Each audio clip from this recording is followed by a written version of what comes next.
Hello and welcome. We are live today with Nathalie Nobs. Welcome, Nathalie. Hello, hi. Hi. So for all those who might have already waited for us, we had a little technical problem. So now everything should work out fine. I hope my internet is going to last through the whole interview. Maybe for a little introduction, I met Nathalie a few years ago in a yoga workshop which she was giving about pranayama. And then I followed her along the way. And this year we got a bit closer. We had some coffee and really nice chats, a lot about energy yoga, essential oils, pranayama. And she's a wonderful person. So maybe I'll let you introduce yourself for a bit, Nathalie. Just explain a bit your way and what you're doing now. Yes, thank you for having me on this interview. I feel really honored because I really love what you are doing, and I think it's so inspiring for women to have like a platform like this where we can exchange and we can connect and help each other, and I think that's just such a nice idea.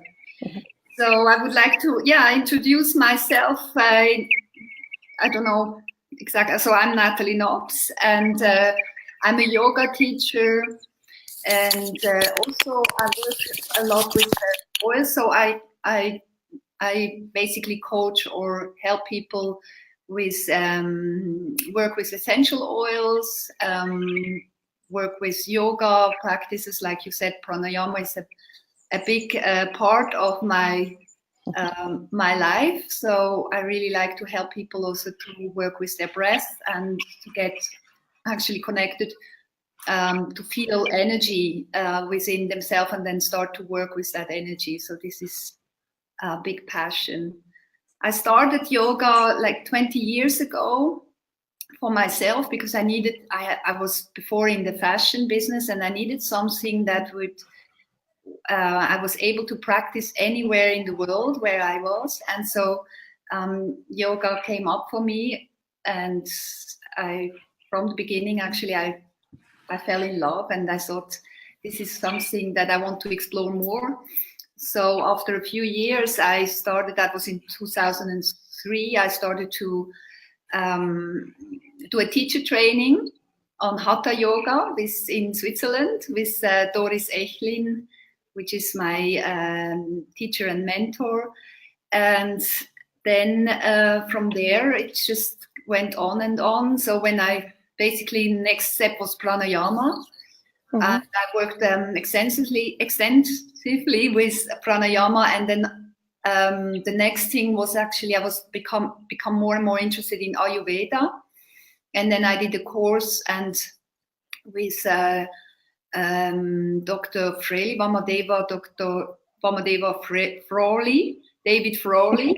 So he's very famous, very well known in the field of Ayurveda and yoga, and also pranayama, and also he works with herbs and everything. So then I had a few retreats with him and his wife. And his wife is Shambhavi Chopra. And she was a huge influence for me as well, both of them. And she was into Shakti sadhana. So I went into that sadhana for quite a few years. And that was very important for me. And it's all about energies. So more and more I drifted into this, into that path, and that's where I'm now, actually.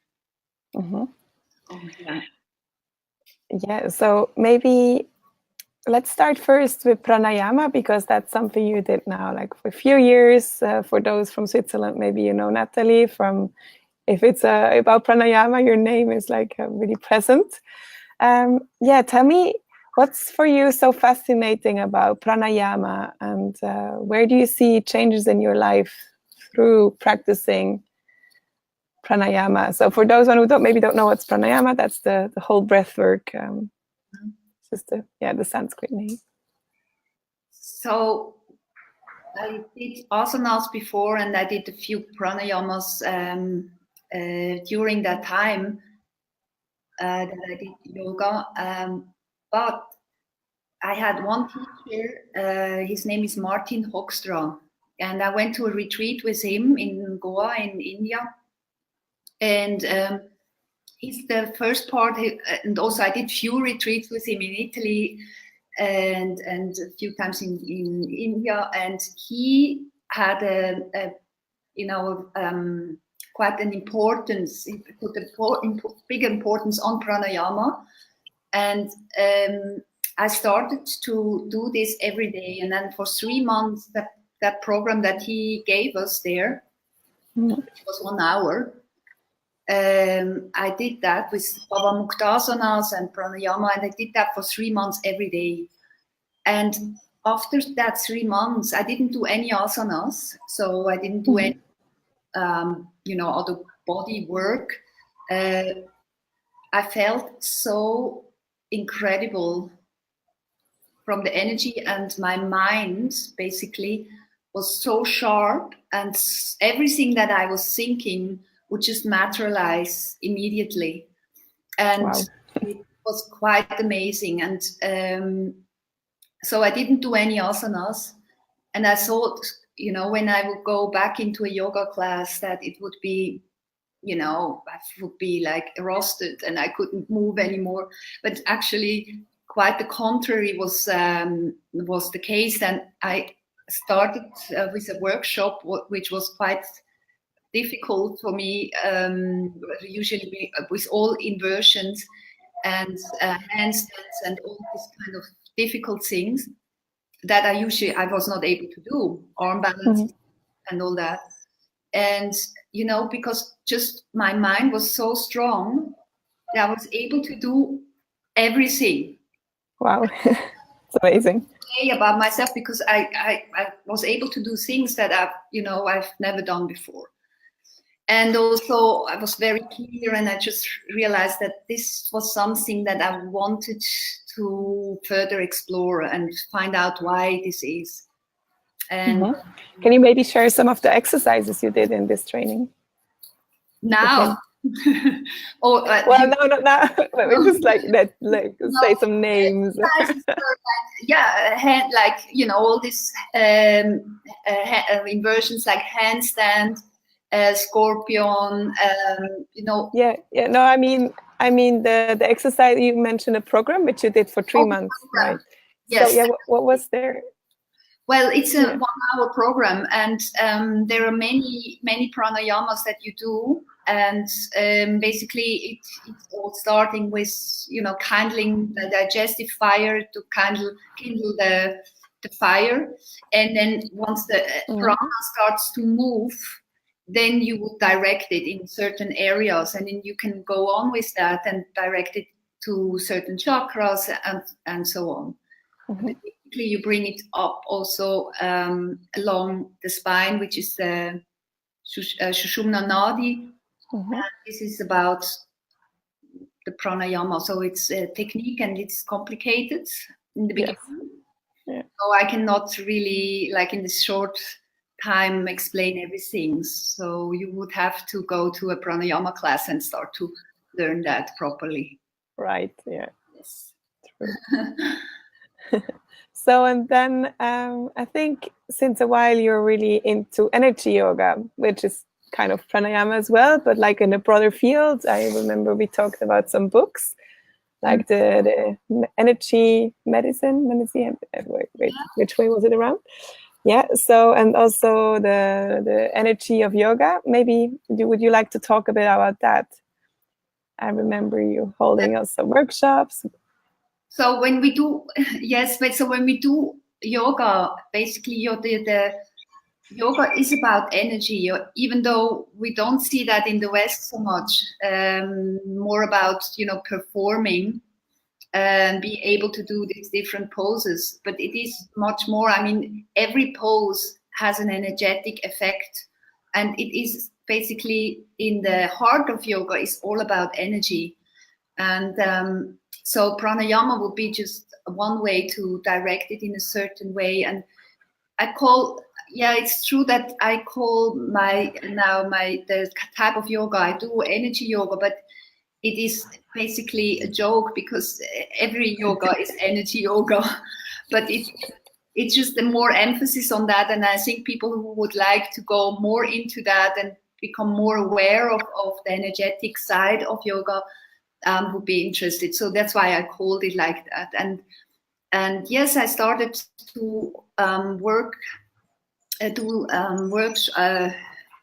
online courses with Donna Eden. She's a person who talks about energy. Her books and her programs are called Energy Medicine Yoga and Energy Medicine. Yeah. And exactly, and so she doesn't do really yoga, but she works with lots of types of different kind of practices that have been used all over the world for centuries, for a long time, and also the indigenous people. Sorry, yeah. Yes, they used it like in South America, or the Celts, or even we're here in India. So there are things that are, the Chinese worked a lot with that also. So simple methods that she uses. And then also she works with EFT, which is the tapping. So this is the, maybe you saw that already. That is like using the tapping also to generate energy. And then some more practices like kinesiology, where you use with the arm. And so, I became really interested in that. And then from there, I wanted to use that in my yoga classes. And I started doing that, incorporating basically some of her techniques and also some from others also. Because, and then a student of hers, Laura Walker, she brought out a book which is called Energy Medicine Yoga. That's the right one now. So yeah, that's basically exactly that. She's a student of Donna Eden and a yoga teacher, and she did that. So she brought these things together. And so I'm not exactly doing exactly what she is doing, but because I'm using more of the pranayama also. And so, but that's why I call it energy yoga, because energy is such a wide, everything is energy in the end. Yes, Wide spectrum. It is. And I use also essential oils. Would you like, like we talked a lot together about the essential oils. I find it super fascinating, and it's such a huge way that can help you areas of your life. Would you maybe share your story, how you came to the oils and how you use them now in daily life? So I worked with essential oils before, with my profession as a hair makeup artist, So I liked to work really naturally. I didn't like to use chemical products, and I wanted to use oils and stuff like that. So I started to experiment when I was in Paris, Montmartre, sitting there. And at that time, it's like 15 years ago, actually in France, there was much more going on in this area of natural remedies, working with essential oils. That was a big theme there, and new for me, because I didn't know that much happening in Switzerland. And so I experimented a little bit with that.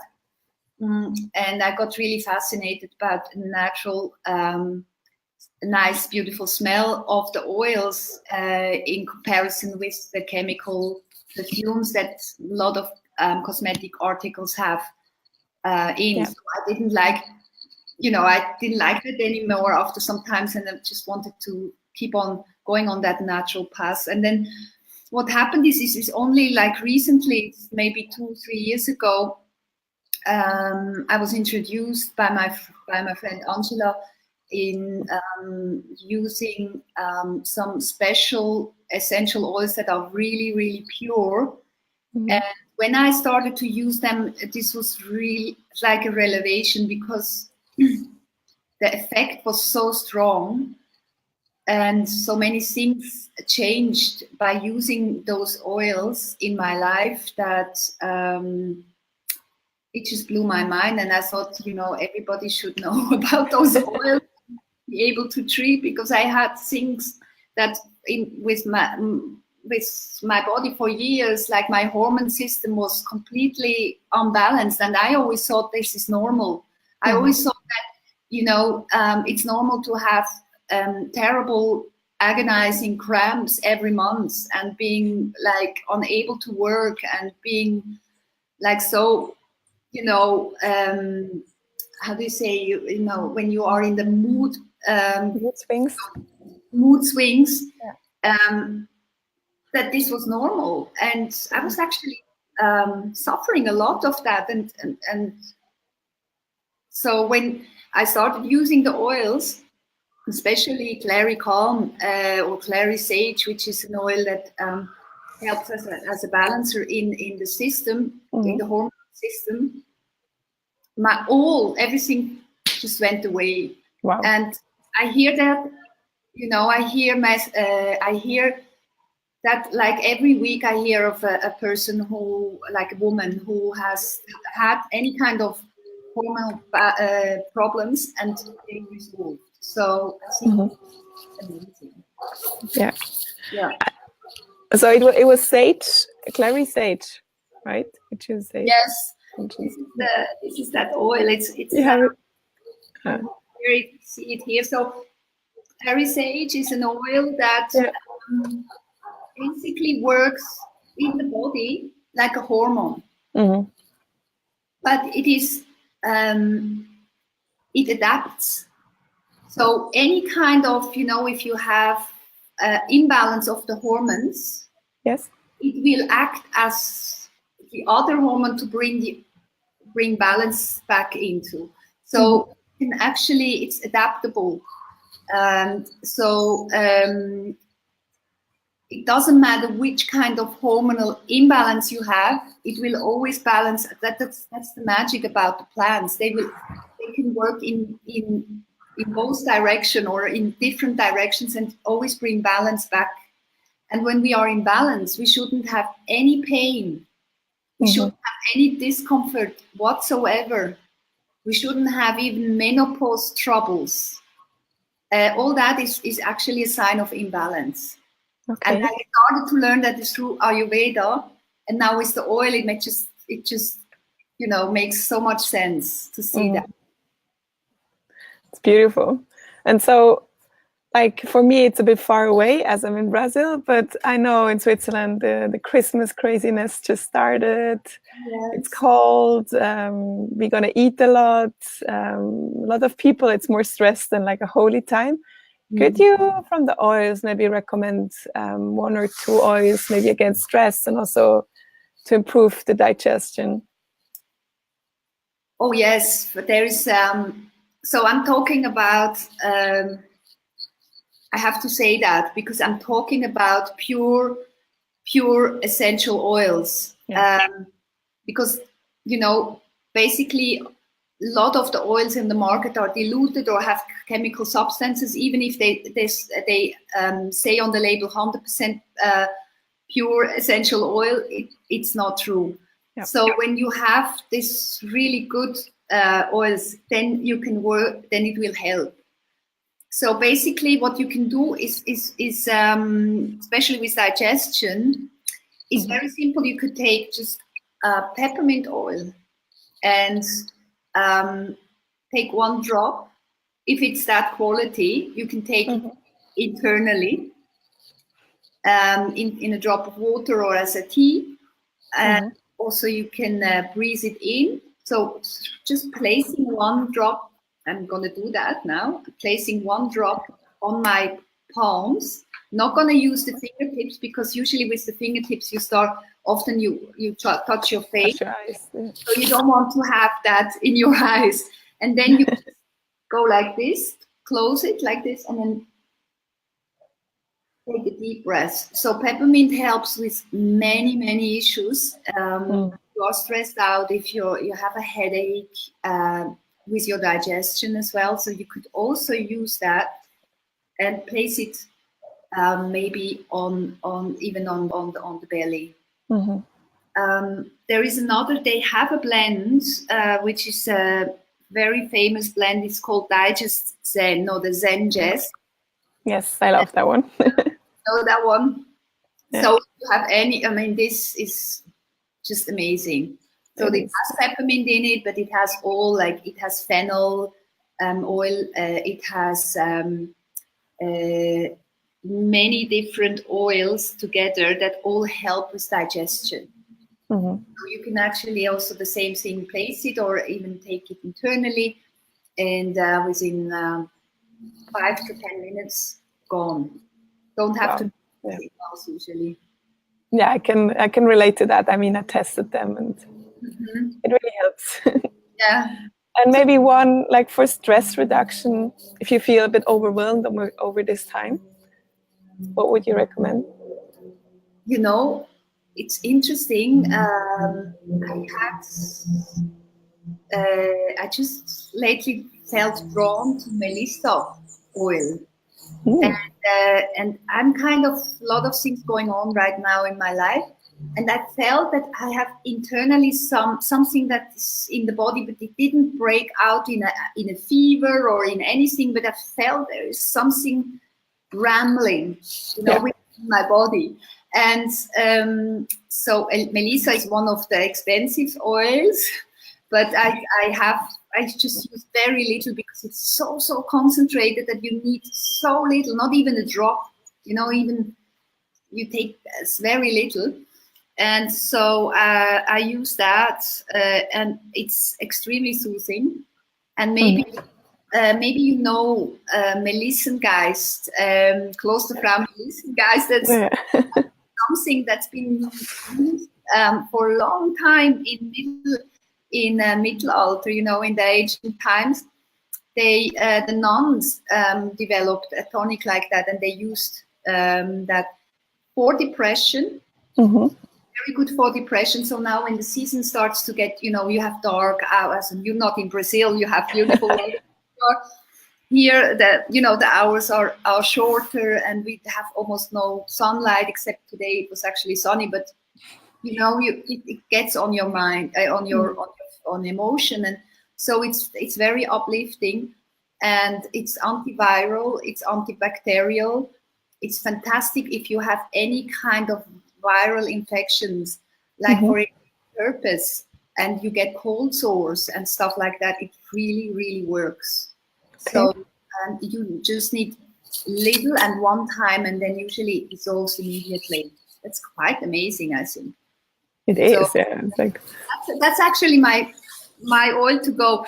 But if you don't want to buy that really expensive oil, because if you have the pure version, it is going to be expensive. Yes. There are other oils that you can help to uplift the mood and also calms you down, which is wild orange, for instance. It's very nice oil that you can really and it's not expensive at all, and you can use it as so many things. You can just smell it, you can put it on the skin, dilute it, and you can carry it with you, and you can put it in water and drink it. It's very nice.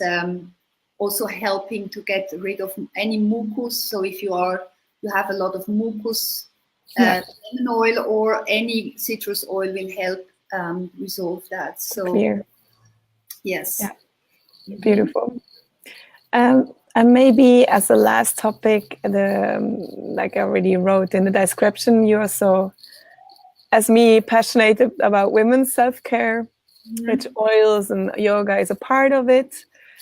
But I would like to let you maybe share first your thoughts about it, or what really why you're so drawn to it. What connects you so much with the women's self-care? I think a lot of us women are very driven, and we are always thinking we have to, get this and this done, and we have to be like, we have to achieve so many things, and when I mentioned that I had with hormonal imbalances, our mind is so strong that what we are thinking will influence even our hormonal cycles. So the mind is so strong, and I think we just have to find ways to accept that we, first of all, as women, we work in cycles, and we have to acknowledge that. And this is very intelligent of the nature that it's done like this, because we get to express, like within 1 month, we express many moods, and we can be very effective. We can be creative, and we also sometimes have to, take the time for us to, in the time of menstruation, for instance, where we really actually recoil a little bit and just stay with our feelings and our intuitions. And those intuitions are usually very precise and actually very clear. So these are guidance for us women. So we should, practice, go more into that, and actually start to use that to become, move with those cycles and use them, because this is perfect guidance. So for me, for me personally, self-care Yes. is not another thing that I have to do on my to-do list. It is really just to listen. What do I need? Sometimes, to go and have a massage booked, that's perfect, because in maybe I have to do that and book it in my calendar, because I otherwise won't do it. And then when I really are in the massage and I can calm down, then I can actually tap into that intuitive side. And I think it's about that. So for every woman, it could be something else. And I think I don't want to generalize. Self-care is you have to do this and that and this, and then you were, it's not a goal. But I think when so my personal thing is that when I'm in my cycle, I really take one day, also that day off. Okay. I don't do anything.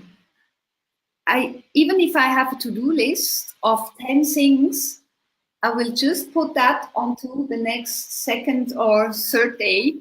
Yes. And I'm fine. I give myself allowance to just be and just to enjoy. And I do, if I want to do something, that's fine, but it's because I like to do it, and not because I have my inner thing, telling me I have to get that, this and this done. So this is my thing. Once a month, I have to take one day or 2 days. I take it just really easy and just do whatever feels enjoyable for me. Beautiful. This is self-care. Yeah. And what do you do normally on these days? Not much. Yeah. Just go for a walk outside, because I love to go out with my dog and just be in nature. Just breathe. I don't do any fiery pranayamas in that time, which we shouldn't be doing. So I just love to, be outside, breathe in. I just like to daydream. I like to take hot baths. For me, that's a very nice thing, to take a hot bath and just take care of myself. Just enjoying anything nice, anything beautiful. Buy flowers, look at flowers. Use beautiful oils. Yes, that's beautiful. So for me, I normally, towards the end of these interviews, I always talk about transformations, as this is kind of the topic I work in. So how do you handle personal changes like transformations or challenges in life? Yes. Well, life is actually always about, I mean, life is change all the time. So I don't think that ever stops. And we are, even if we have the illusion of standstill or anything stable, this is an illusion. It will always change. So we are basically, maybe we have to come around and get, maybe that's the trick. I don't know. Maybe that's what would be helpful, to just be really aware of that changes, however small, they are constantly occurring, and it's a complete illusion that anything will stay. And just be fine with it, because this means that you are growing. Yes. If things wouldn't change anymore, or if changes stop, means that you are dead. So, I mean, if you want to be life affirmative, then you are welcoming those changes, because this is really all about, life is all about changes and growing and learning. And I think if you struggle with changes, I like changes a lot. I'm a very flexible Vata person, so I really like that. Actually, I feel in my element. But if I have too much extreme changes, then I really try to assert myself and counterbalance. I balance myself and ground myself. So that in that grounding, I feel confidence. And, confidence can be that you are finding your creative potential. Doesn't matter what it is, but being able to create something will give you, as for me, it works for me. I don't know. So it gives you, that you are actually fine with the changes, because creativity is change too. So it's being comfortable with that. I think that's what I would say. Okay. And maybe as a last thing, 1, 2, or 3 exercises, like concrete exercise people can do if they face a change in their life. Maybe a grounding exercise. Yes. So if it is frightening, we are, it's frightening if things change, and so what I use is actually one of the EFT. I use, this tapping method. And I use it just underneath the collarbones, which is a point connected to the Nieren. It's Nieren again. Kidneys. Sorry, kidney. Yeah.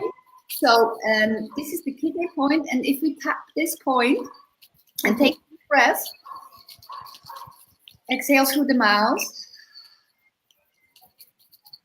and then you can also do an affirmation. So you keep on breathing, tapping, exhale through the mouth, and you look forward. So this is about the fear that comes up, fear of change. So if you inhale positively forward, you find the way of being joyful at the change that comes at you. And it might be a challenge, if you look at it with a kind of, like if you do a test or a game, and try to look at it in a positive way, so this will help the energy to move forward. And the forward is actually the forward moving energy is that breaks the the freezing of the scarism. Also, if you are scared and you freeze, so this will help the energy move forward. So this is maybe one exercise you could do. Beautiful, yeah. I like also to use the oils, of course. Any calming oil, lavender oil lavender is a beautiful oil that calms down. Mm-hmm. Would you also inhale it or put it on places? Yes, lavender is a nice oil. You can dilute it with some oil and put it in your body or in your massage lotion, and you can inhale it and put it on your body. It's beautiful. Mm-hmm. Really nice, calming, also a little bit grounding oil. Beautiful. Thank you very much. Would you like to mention anything else or any topic we left out?